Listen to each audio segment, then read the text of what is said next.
ശാസ്താംകോട്ട താലൂക്ക് ആശുപത്രിയിലെ മാതൃ ശിശു പരിചരണ ബ്ലോക്കിന്റെ നിർമ്മാണം നിലച്ചു. കെട്ടിട നിർമ്മാണ ചട്ടം പാലിക്കാതിരുന്നതാണ് പ്രതിസന്ധിക്ക് കാരണമായത്.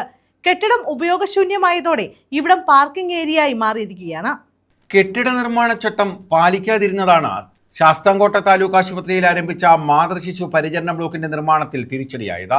പദ്ധതി പാതിവഴിയിൽ വഴിമുട്ടി കെട്ടിടം ഉപയോഗശൂന്യമായതോടെ ഇവിടം ഇരുചക്ര വാഹനങ്ങളുടെ പാർക്കിംഗ് കേന്ദ്രമായി മാറി. നബാർഡിന്റെ സഹായത്തോടെ ആവിഷ്കരിച്ച 8.3 കോടി രൂപയുടെ പദ്ധതിക്കാണ് ഉദ്യോഗസ്ഥ ഭരണതലത്തിലെ കെടുകാര്യസ്ഥത വില്ലനായത്. അടിസ്ഥാന നിർമ്മാണ ചട്ടങ്ങൾ പോലും പാലിക്കാത്തതിനാൽ കെട്ടിടത്തിന് പഞ്ചായത്തിന്റെ അനുമതി ലഭിച്ചില്ല. ഇതുകാരണം ആദ്യഘട്ടം പോലും പൂർത്തീകരിക്കാൻ കഴിയാതെ പദ്ധതി പ്രതിസന്ധിയിലാവുകയായിരുന്നു. സർക്കാരിൽ നിന്ന് പ്രത്യേക അനുമതി ഉറപ്പാക്കി നിർമ്മാണം പൂർത്തിയാക്കാനും ഉദ്യോഗസ്ഥരുടെ വീഴ്ച മറച്ചുവെക്കാനും രാഷ്ട്രീയ നേതൃത്വം തിരക്കിട്ടിടപെട്ടെങ്കിലും തെരഞ്ഞെടുപ്പ് പെരുമാറ്റച്ചട്ടം തടസ്സമായി.